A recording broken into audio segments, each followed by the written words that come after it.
नमस्कार, power breakfast में आपका स्वागत है। मैं हूं डिम्पी कालरा। तो कल का सेशन तो मार्केट का उतार चढ़ाव बढ़ा रहा। भले ही रेंज बहुत छोटी थी, लेकिन शायद कुछ संकेत आपको वैसे ही आज फिर से देखने को मिले। कल और आज में थोड़ा सा जो फर्क आपको ज़्यादा अच्छा दिखेगा वो दिखेगा आपको यूएस मार्केट्स के अंदर। वहाँ से आपको अच्छी खासी क्लोजिंग आती हुई दिखी है। फिलहाल एसजेएक्स निफ्टी आपकी स्क्रीन पर करीब 2.5 अंकों की गिरावट के साथ ट्रेड करा, लेकिन कल यूएस के अंदर ठीक ठाक हमको क्लोजिंग बनती हुई दिखी है। हाँ, एशिया के बाजारों में आज फिर से 3 बड़े बाजार बंद है, जो कि कल भी बंद थे। ये कुछ जो बाजार खुले हैं उसका आंकड़ा आपके सामने है। निकेई जो कि जापानीज मार्केट है, करीब 12 अंकों की गिरावट के साथ इस समय ट्रेड कर रहा है। हांगकांग का बाजार करीब 60 अंकों पर है। जब 9:08 होंगे उस बीच हमको ये भी देखना होगा कि उस समय का ट्रेंड मार्केट्स का कहता है। फिलहाल कोई बहुत बड़ी तेजी और बहुत बड़ी संकेत कम से कम ग्लोबल मार्केट से नहीं है। कुछ एक ऐसे ट्रिगर्स और भी हैं, सिर्फ ग्लोबल मार्केट्स नहीं बल्कि रुपया, क्रूड, ये भी इंपॉर्टेंट फैक्टर्स में से एक है। इसलिए इन सभी ट्रिगर्स को एक बार अपनी स्क्रीन पर देखिए।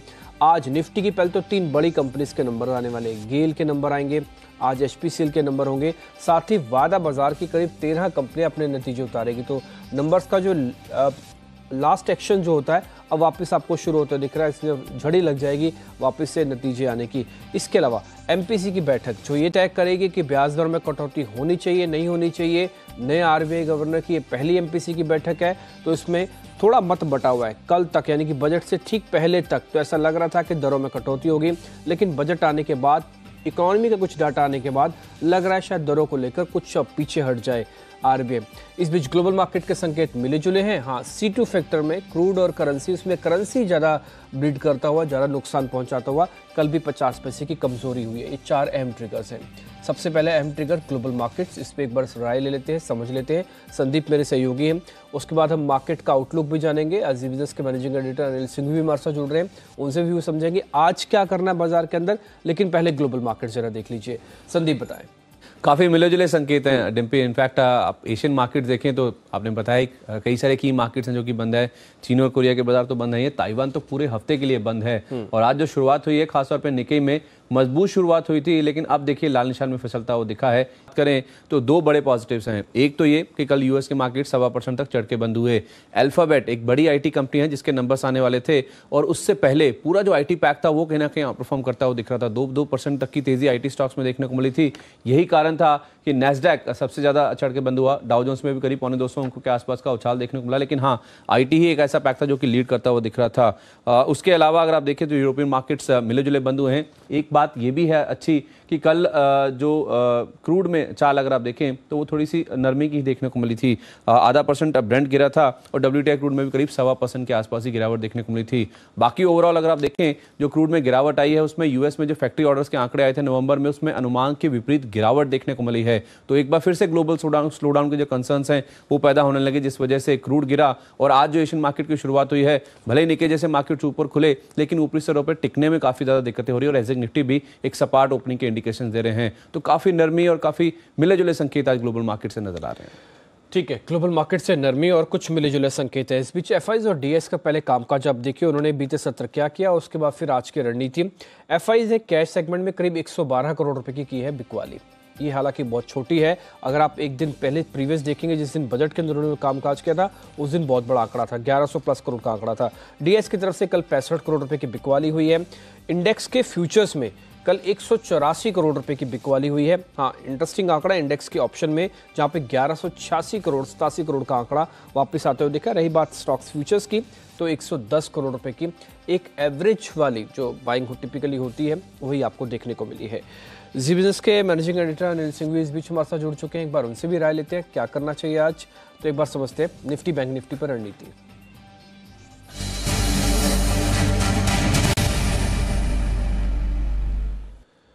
Anil sir, good morning. आज के संकेत ग्लोबल मार्केट से फिर से ठंडे हैं, सुस्त हैं, लेकिन कल का जो एक चिंता आपकी थी करेंसी, वो फिर से कमज़ोर हुई है। कल 50 पैसे कमज़ोर हुई है। अभी आज क्या करना चाहिए जब एमपीसी की बैठक ब्याज से शुरू हो रही है? Good morning Dimpy. देखिए, 2 चीजें हैं आज। एक तो ग्लोबल मार्केट जो ठीक ठाक से हैं, बहुत बुरे नहीं है तो बहुत अच्छे भी नहीं है। कच्चा तेल वही $72 की रेंज में है। रुपया जरूर कमजोर हुआ है। अमेरिका मजबूत था, देखते हैं एशिया की शुरुआत मेरे ख्याल से थोड़ी मजबूत होनी चाहिए, फिर भी देख सकते हैं कैसा रहता है। लोकल फैक्टर्स का जहाँ तक सवाल है, देखिए कल रिकवरी बहुत अच्छी हुई है और क्लोजिंग जिस तरह से हुई वो बढ़िया है। 10,900 के ऊपर बंद हुआ है, तो एक चीज साफ दिख रही है कि निचले स्तरों पर खरीदारी आ रही है। अब वो 11,000 को पार करने में मुश्किल तो है, बड़ा लेवल है तो थोड़ा सा वहां पर जाकर अटक जाते हैं। और कल आखिरी 1 घंटे में जिस तरह की तेजी दिखी वो बढ़िया है। तो ऐसे में मुझे लगता है कि 10,900 निफ्टी पर निर्णायक लेवल का काम करेगा। निचले स्तरों पर 10,800, 10,825 अहम सपोर्ट रहेगा और ऊपरी स्तरों पर 10,975, 11,000 या ऊपरी लेवल है जहां तक बाजार जाने की कोशिश कर सकता है। तो इस रेंज के देखते हैं किस तरफ बाहर निकलता है, लेकिन फिलहाल तो ऐसा लग रहा है कि 200 पॉइंट की रेंज में बाजार काफी वक्त बिता रहा है क्लोजिंग के लिहाज से भी और दिन के दौरान भी। और जहां तक बैंक निफ्टी का सवाल है, बैंक निफ्टी कल अच्छी रिकवरी के साथ बंद हुआ। 27,200 बैंक निफ्टी पर आज निर्णायक लेवल का काम करेगा।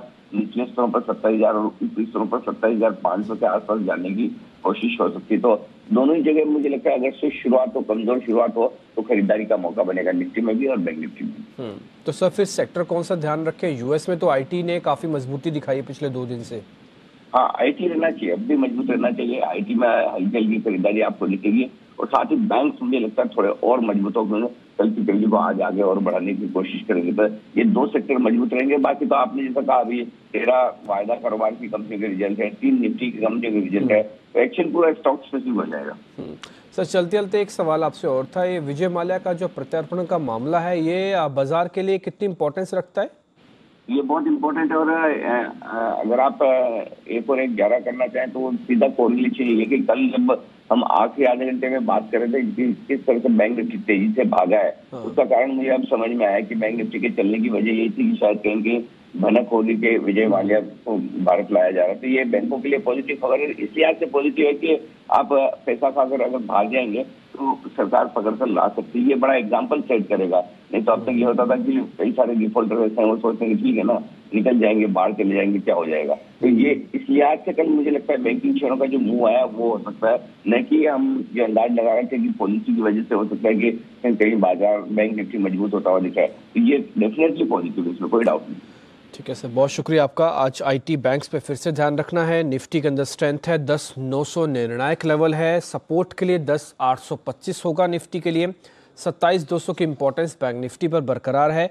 और जो कल विजय माल्या वाला प्रत्यार्पण की खबर आई है उससे ये तो लग रहा है कि सरकार की पॉलिटिकल और इकोनॉमिक विल अपने आप में काफ़ी स्ट्रॉन्ग है और इसका ये रिफ्लेक्शन आपकी स्क्रीन पर आज शायद आता हुआ भी दिखे। बहुत शुक्रिया सर आपका। इस बीच फटाफट से ये भी समझ लेते हैं कि आज के खबरों वाले शेयर कौन कौन से हैं। रजत हमारे साथ जुड़े हैं यही बताने के लिए। रजत बताएं आप। जी बिल्कुल, 1 तो 3 निफ्टी कंपनी जैसे आप बात कर रहे थे, गेल, एचपीसीएल और टेक महिंद्रा नतीजे पेश करेंगे। इसके अलावा एफएनओ में पीएनबी, रिलायंस इंफ्रा और साथ ही साथ dish TV, CSC, Apollo tyres जैसी जो कंपनियां हैं इनके नतीजों पे आज नजर है। ACC, BHEL, IDFC first bank, Marico, MRPL, Tata chemical और टाटा ग्लोबल, टॉरेंट पावर, ये भी आज नतीजे पेश करेंगे। तो रिजल्ट्स हैवी डे रहने वाला है। इसके अलावा जो नतीजे आए हैं उसमें एसआरएफ आय 40% बढ़कर 1,964 करोड़ रही है। मुनाफा 26% बढ़ गया, फिगर आई है 166 करोड़ की। कामकाजी मुनाफा भी इनका 331 करोड़ आया है जो कि 43% बढ़ा है और मार्जिन भी 0.3% के आसपास बढ़ते हुए नजर आए हैं सालाना आधार पर। आईआरबी इंफ्रा, इनका मुनाफा 207 करोड़ से बढ़कर 220 करोड़ रहा है और आय 1,296 करोड़ से बढ़कर 1,790 करोड़ रही है, लेकिन अन्य आय का कंपोनेंट है 46.5 करोड़ का। नोवार्टिस, यहां पर मुनाफे की फिगर घट के आई है इस बार, 31% का गिरावट देखने को मिली है मुनाफे पे। 13 करोड़ के आसपास का मुनाफा कंपनी ने रिपोर्ट किया है और आय जो है वो 13% घटी है, 135 करोड़ आय रह गई है और एबिटा जो है उसमें भी 6% की बढ़त जरूर देखने को मिली है, लेकिन मुनाफा 31% यहां पर कंपनी का घटता हुआ नजर आया।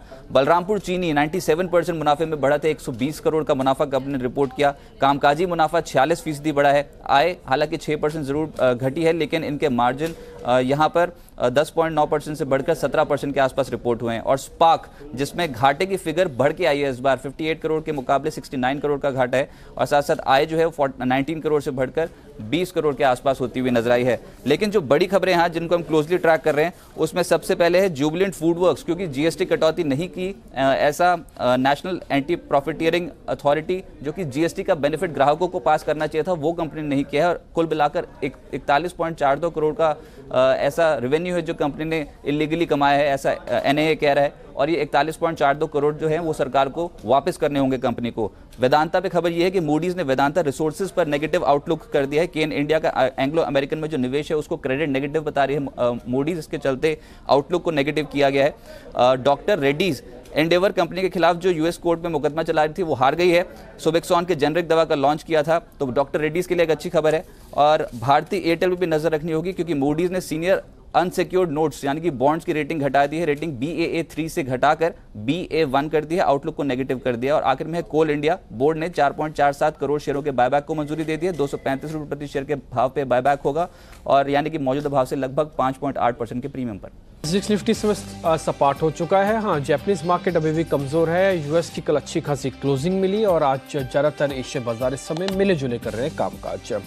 जय पुरोहित इस बीच मेरे साथ जुड़ चुके हैं सेंट्रम ब्रोकिंग से। एक बार उनसे भी राय ले लेते हैं कि वो क्या करते हैं आज निफ्टी पर, उनकी रणनीति क्या है। जय, गुड मॉर्निंग, आपकी रणनीति क्या है आज इंडेक्स पर? जी गुड मॉर्निंग डिम्पी। मॉर्निंग। अगर ओवरऑल देखेंगे तो एक रेंज में चल रहा है, सीमित दायरे में ट्रेड करने की आशंका है निफ्टी के आने वाले 1-2 दिन में। ऊपर में 10,985 11,000 का स्ट्रॉन्ग रेजिस्टेंस और नीचे में 10,800 के अराउंड सपोर्ट है। बट जो कल का जो रिकवरी था वो काफी अच्छा था और लास्ट 2 दिन में निफ्टी के फ्यूचर्स में काफी लॉन्ग पोजीशंस भी बिल्डअप हुआ है, तो एक पॉजिटिव संकेत है।